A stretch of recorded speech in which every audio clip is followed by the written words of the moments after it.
Michael Stern stood atop the Route 35 bridge in Belmar gazing at a high school yearbook photo of his only child in a white wooden frame strapped to the side of the metal railing.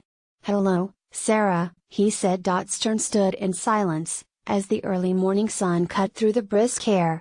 He crossed his arms over his leather jacket. In the year since Sarah Stern, 19, was killed, the same one-word question has constantly crossed Michael Stern's mind. Why? "Nothing made any sense," he said. "It left my world pretty empty." Surrounded by two of Sarah Stern's cousins and a family friend, Michael Stern visited the highest point of the Route 35 bridge Saturday morning. It was the same spot where, a year ago to the day, two childhood friends allegedly threw his daughter's body into the Shark River. Police said the friends were trying to deflect suspicion after Liam McAtasney strangled her. McAtasney and Preston Taylor, both 20, remain behind bars in the Monmouth County Jail. The two have yet to stand trial, but Taylor has accepted a plea deal in exchange for testifying against McAtasney. No trial date has been set, and he faces 30 years to life in prison. "I don't know how justice is going to be served, but the two of them certainly don't deserve to live either," Stern said. "Let their families suffer, too. They can go visit them in jail, bring them things. Lock them away, so nobody can get to them." A shocking crime. Early on December 3, 2016, Neptune police responded to the bridge after an Uber driver called to report a car parked on the shoulder. A 1994 Oldsmobile was found abandoned with the keys inside. It belonged to Sarah Stern's grandmother, who lived in Neptune City with her. Dashcam video of police locating Sarah Stern's abandoned car. The car was towed from the scene, and divers scoured the Shark River Inlet beneath the bridge for 3 days before the search was called off. Stern was classified by authorities as a missing person. The incident left family members and the community puzzled. Nothing had indicated Stern was distraught, her family said. In fact, she was happier than ever, they said, having recently returned from a conference dedicated to her passion. YouTube video bloggers and digital media. Her cousins started a Facebook page to let the public know she was missing, searching for any clue that would lead them to her whereabouts.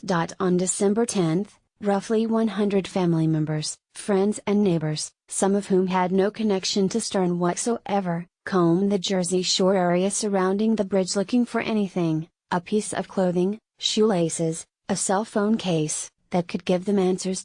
What they didn't know at the time is that two former classmates of Stern participating in the search knew exactly what happened, authorities say. 2 months later, McAtasney and Taylor were arrested.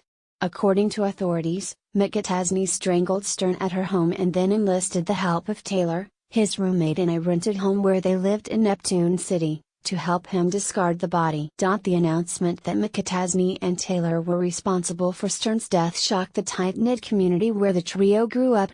Taylor took Stern to prom. McAtasney and Stern made videos together in high school, and both participated in a youth program at the Bradley Beach Fire Department. "When I heard this, nothing made sense anymore," Michael Stern told NJ Advance Media on February 6, just days after authorities announced the arrests of McAtasney and Taylor. What became even more puzzling were the details that would emerge in the following months, as McAtasney and Taylor appeared in court. Assistant Monmouth County Prosecutor Megan Doyle said in court that the plot to rob and kill Stern was hatched at least 6 months prior to December 2, 2016, when authorities believe McAtasney strangled her. Taylor testified in court that McAtasney planned to kill Stern after learning she had come into money from her grandmother. Taylor said they discussed the plan several times over the following months, with Taylor initially trying to dissuade McAtasney from killing their friend but then eventually giving in to the plan. According to authorities, McAtasney confessed to a friend that on December 2, 2016, he went with Sarah Stern to her bank, where she accessed money from her safety deposit box.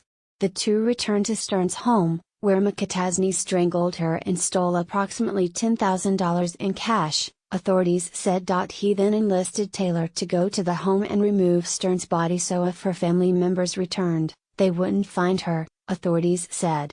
Taylor took Stern out of the home and hid her body in the bushes in the backyard, according to authorities. Later in the day, Taylor and McAtasney went back to the home, propped up Stern's body in her grandmother's Oldsmobile and headed to the Route 35 bridge, authorities said. They said Mkhitaryan drove the car, while Taylor followed in his own vehicle. Detectives first interviewed MCAT,